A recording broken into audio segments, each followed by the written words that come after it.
इस देश के आदमखोरों ने कारगिल की जो कारगिल का सैनिक था उसकी पत्नी तक के बदन को नोचा। 76 दिन तक ये चुप रहे मणिपुर। पापा वॉर रुकवाने जाएंगे, पापा मणिपुर नहीं जाएंगे।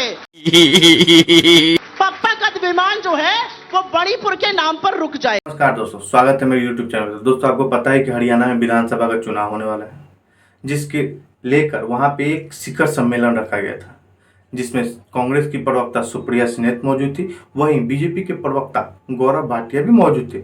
और इस शिखर सम्मेलन में बहुत सारे पत्रकार वहां मौजूद थे क्वेश्चन पूछने के लिए। दोस्तों, इस शिखर सम्मेलन में गौरव भाटिया ने राहुल गांधी जो विदेश में जाके एक प्रेस कॉन्फ्रेंस किए थे, उससे लेकर सुप्रिया सिनेट को घेरने की कोशिश की, जिसके जवाब में सुप्रिया सिनेट ने गौरव भाटिया की बहुत सी बेइज्जती कर दी, जिसका जवाब गौरव भाटिया के पास नहीं था। ये शानदार डिबेट जो आपको देखना चाहिए, लास्ट तक जरूर देखिएगा। इसके बाद हम इस डिबेट पे डीपली चर्चा करेंगे। करने वाली बात की गई, डर की बात की गई, मोदी जी से कौन डर रहा है। मैं एक छोटे से वाक्य का जिक्र करूंगी और उसके बाद हम इस चर्चा को आगे बढ़ाएंगे। जी, 11 सितंबर को इन्होंने एक मेंबरशिप ड्राइव लॉन्च की है। कोयंबटूर में वो मीटिंग चल रही थी मेंबरशिप की। उस मीटिंग में निर्मला सीतारमण जी मौजूद थी। वहां पर श्री अन्नपूर्णा के जो मालिक हैं श्रीनिवासन जी आए, ऐसे ही बैठे थे। उन्होंने उठ के कहा कि मैडम, जीएसटी की बड़ी तकलीफें हैं, मिठाई पर 5% है, नमकीन पर 12% है, प्लेन बन पर 0 है, बन पर क्रीम लगा दो तो 18% है, थोड़ा जीएसटी को सुधार दीजिए, थोड़ा सरल बना दीजिए। ऐसे ही निर्मला जी बैठी थी, वो हंसी, उन्होंने थोड़ा सा कटाक्ष किया। मेरा अपना मानना था, पब्लिक सर्वेंट है, यहां से कोई भी उठ के हमें कुछ भी कह सकता है। आप मंत्री थी, आपको कोई सुझाव दे रहा था। 24 घंटे के अंदर श्रीनिवासन जी को बुलाया जाता है, निर्मला जी के आगे उनसे माफी दिलवाई जाती है। चोरी से बीजेपी उनका वीडियो रिकॉर्ड करती है माफी करते हुए, और उस वीडियो को बीजेपी के ऑफिशियल हैंडल्स वायरल करते हैं। बीजेपी तमिलनाडु ने वायरल किया। यह डर है, डर इस बात का है कि अगर आप हमसे सवाल पूछेंगे या आप अपने हक की बात करेंगे या आप अगर हमें आईना दिखाएंगे तो हम अपनी सीबीआई, ईडी, इनकम टैक्स तो आपके पीछे भेजेंगे ही, आपसे कान पकड़ के माफी कराएंगे। यह सत्ता का नशा है इनका। लेकिन क्योंकि अरविंद केजरीवाल जी के बारे में बात हो रही है, मुझे लगा जो टिप्पणियां इन्होंने करी है वो आम आदमी पार्टी को उसका आंसर देना चाहिए, आपको उनको बुलाना चाहिए था। खैर, मेरा अपना मानना है कि एक न्यायिक प्रक्रिया होती है, और इसी जो मैंने आपको एग्जाम्पल दिया कोयंबटूर का, उसी को मैं आगे बढ़ाते हुए कहती हूं, ऐसे तमाम लोग हैं जो हिंदुस्तान की जेलों में बिना ट्रायल के सड़ रहे हैं क्योंकि उनका चेहरा नरेंद्र मोदी और अमित शाह को नहीं पसंद है।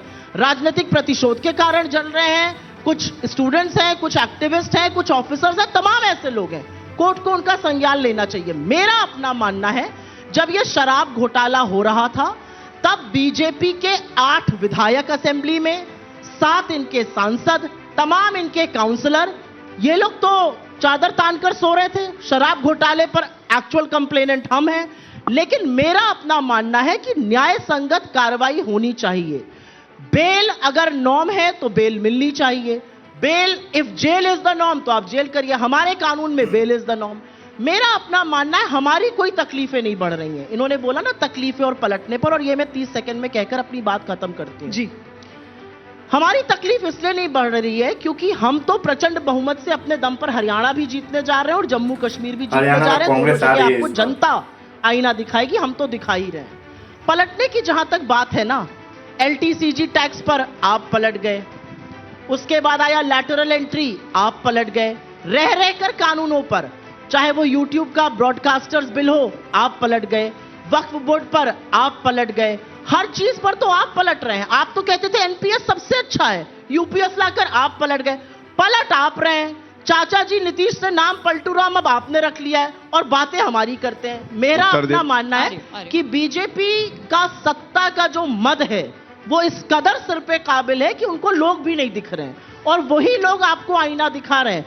मेरी बातें छोड़ दीजिए, मैं तो कांग्रेस की हूं तो मैं तो बात करूंगी हरियाणा की। आपके जैसे चैनल, तमाम और चैनल जो हरियाणा जाके लोगों के मन की बात पूछ रहे हैं। आज मैं सवेरे देख रही थी, एक ताऊ वहां बोल रहा है कि बीजेपी का मतलब है बड़ी जलफेंकू पार्टी। ये शब्द उनके हैं, मेरे नहीं है। बड़ी जलफेंकू मतलब उनके यहाँ कहा जाता है कि झांसा देने वाली पार्टी। तो मेरा अपना मानना है कि ये वहां के लोग बोल रहे हैं, हम नहीं बोल रहे हैं, तो आपको उनका सामना करना है। मैं आपसे इतना जानना चाहती हूँ कि इतनी हमदर्दी आप बाकी सारे महिलाओं के साथ जता रहे हैं, वो विनेश फोगाट जो सड़क पर बैठी हुई थी, जिनको दिल्ली पुलिस खींच रही थी, उनके साथ भी हमदर्दी दिखा देते। हरियाणा की पहलवान बेटियां नहीं दिखी? अब मैं उत्तर दे दूं? हाँ बिल्कुल। विनेश फोगाट जी पहलवान थी, वो भारत की आन बान शान है, उनका सम्मान तब भी था और मैं नहीं मानता। आज वो कांग्रेस पार्टी में है। ये चरित्र केवल भाजपा के प्रवक्ता का हो सकता है, आज भी हम सम्मान करते हैं। हाईकोर्ट गए बृजभूषण, उसने कहा ये पूरे मामले को क्वॉश करिए, निरस्त करिए। किसने अपोज किया? हमारी सरकार के वकील ने, और क्वॉश नहीं हुआ। तीसरी बड़ी बात, बृजभूषण को हमने टिकट नहीं दिया, और आज भी हम कहते हैं कि न्याय प्रणाली अपना काम कर रही है, पुलिस अपना काम कर रही है, और कोई भी अगर हमारी बहन के साथ गलत किया करेगा, हमारी पार्टी में भी उसके लिए जगह नहीं हो, बस हवा निकल गई होगी, और ना हम उसको छोड़ेंगे जेल की सलाखों के पीछे। तो हरियाणा में पहलवान बेटियों पर मतलब कांग्रेस राजनीति कर रही है। सुप्रिया जी 7.5 मिनट बोले, अब 7.5 मिनट मैं बोलूंगी और आप मुझे बोलने देंगी, क्योंकि मैं यहाँ मुंह में दही जमा कर बैठ। बिल्कुल बोलिए, बिल्कुल। आपने विनेश फोगाट पे सवाल पूछा, मैं विनेश फोगाट पे कुछ बोलना चाहती हूँ। विनेश फोगाट जिस दिन अपना गोल्ड मेडल हारी, मुझे लगता है पूरे देश की हार थी, वो पूरे देश की उम्मीद थी, पूरे देश की आशा थी, पूरा देश अपनी बेटी के साथ खड़ा था। बीजेपी की आईटी सेल के वेरीफाइड लोग, बीजेपी के नेता खुशी मना रहे थे, बयान दे रहे थे कि अच्छा हुआ इसके साथ। मैं नाम लिख लिख कर वेरीफाइड हैंडल्स के बता सकती हूँ, बीच में मत बोलिए, मैं बीच में नहीं बोलती। मैं नहीं बोलूंगा, दिखा दीजिएगा बस। खुशी मना रहे थे, ट्रेंड करा रहे थे। पहली बात, विनेश फोगाट ने कांग्रेस पार्टी ज्वाइन करी। विनेश फोगाट जब इस देश के लिए मेडल लाई तो प्रधानमंत्री ने कहा मेरे देश की बेटी है, मेरे घर की बेटी है। उनके घर से 500 मीटर दूर पर वो 1.5 महीने बैठी रही। 1 महीने बाद जब पुलिस को कोर्ट ने ऑर्डर दिया, दिल्ली पुलिस जो अमित शाह को रिपोर्ट करती है, तब ब्रजभूषण के खिलाफ एफआईआर लिखी गई। उन बेटियों को सड़कों पर घसीटा गया, बूटों तले रौंदा गया, एक शब्द इनके मुंह से नहीं निकला। और जब विनेश ने कांग्रेस ज्वाइन करी तो इन लोगों ने उसका चरित्र हरण ब्रजभूषण के माध्यम से कराया। ब्रजभूषण सिंह आज भी आपकी पार्टी के सदस्य हैं, नहीं तो निकाल बाहर करिए, बर्खास्त करिए ब्रजभूषण सिंह। और मुझे दुख है इस बात का कि एबीपी न्यूज का प्लेटफॉर्म भी मिसयूज किया गया और उन्होंने खीसे निपोर निपोर कर उनका चरित्र हनन किया, उनके बारे में ऐसी बातें कही जो मैं एक औरत होने के नाते नहीं कह सकती हूं। मुझे लगता है बेटी के दामन पर हाथ डालने का हिसाब मैं नहीं, हरियाणा देगा आपको। ऐसा जवाब देगा कि आपको समझ में आ जाएगा कि यह देश अपनी बेटी, अपनी बहुओं की इज्जत करता है, और जब जब आप नहीं करेंगे वो उठ खड़ा होगा, ये याद रखिएगा। ये बात करते हैं महिला अस्मिता की। इस देश के आदमखोरों ने कारगिल की एक, मतलब जो कारगिल का सैनिक था, उसकी पत्नी तक के बदन को नोचा। 76 दिन तक ये चुप रहे मणिपुर में, और जब बोले तो 36 सेकंड बोलते हैं प्रधानमंत्री। और ये लोग बेहयाई में कहते हैं मणिपुर में लाइए आप अविश्वास प्रस्ताव। मणिपुर इस देश का हिस्सा नहीं है। 16 महीने से मणिपुर जल रहा है, फिर से हिंसा भड़क चुकी है। और यह सच है कि मणिपुर में आज रॉकेट से, आज ड्रोन से, और आज वहां पर आरपीजी से हमले हो रहे हैं। कहां है देश का प्रधानमंत्री? प्रधानमंत्री ग्रीस, रशिया, यूक्रेन, पापा वॉर रुकवाने जाएंगे, पापा मणिपुर नहीं जाएंगे। पापा का विमान जो है वो मणिपुर के नाम पर रुक जाएगा। इन्होंने बात करी यहां पर महिला अस्मिता की। किसी ने भूला नहीं है, किसी को भूला नहीं है खट्टर जी का वो बयान कि जो औरतें जीन्स पहनती हैं, रेप उन्हीं के साथ क्यों होता है। हरियाणा के मुख्यमंत्री थे और अब आपके मंत्री हैं। शर्म आनी चाहिए ऐसे व्यक्ति के साथ खड़े रहने के लिए। आपको बदलापुर के नाम पर सांप सूंघ जाता है। विनेश का चरित्र हनन करेंगे, मणिपुर पर चुप रहेंगे, उत्तराखंड पर चुप रहेंगे, बिहार पर चुप रहेंगे। मैं यहां पर डंके की चोट पर एक बात कहती हूं, अगर कभी दरिंदगी हुई और हमारी सरकारों ने एक्ट नहीं किया तो मैं शपथ लेकर कहती हूं कि मैं कर्नाटक और तेलंगाना की सरकार के खिलाफ बोलूंगी। आप यूपी के खिलाफ नहीं बोल पाते, आप बिहार के खिलाफ नहीं बोल पाते। 1 मिनट 7.5 मिनट अभी खत्म नहीं हुए हैं। और यहां पर मेरे लिए व्यक्तिगत एक झूठी बात कही गई और जरूरी है कि मैं उस बात का क्लैरिफिकेशन दूं। ये मैंने पहले भी दिया था और ये असलियत है कि इलेक्शन कमीशन ने मेरे क्लैरिफिकेशन को माना, अन्यथा मुझे बैन कर दिया जाता।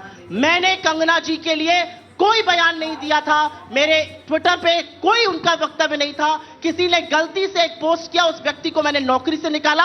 ये दिल्ली पुलिस के पास गए थे, दिल्ली पुलिस ने तफ्तीश करी और उनको पता चला कि मेरा मोबाइल लोकेशन लखनऊ था, जहां से पोस्ट हुआ वो एक लड़के ने गलती से मेरे पैरोडी अकाउंट से उठा के, जो बीजेपी चलवा रही थी, उन्होंने झांसी में पोस्ट किया। इसलिए बीच में नहीं बोलिए, इसलिए मेरे ऊपर कभी कोई आक्षेप मत लगाइएगा। लेकिन क्या मैं कंगना जी का विरोध करती हूं? बिल्कुल करती हूं, क्योंकि मेरे देश के किसानों को कोई हत्यारा और बलात्कारी नहीं कह सकता है। आपने ये वीडियो देखा, बीजेपी कहती है हम हमेशा से ही पहलवान जो हमारे एथलीट हैं उनके समर्थन में ही रहे हैं, लेकिन मुझे नहीं लगता ये सही है।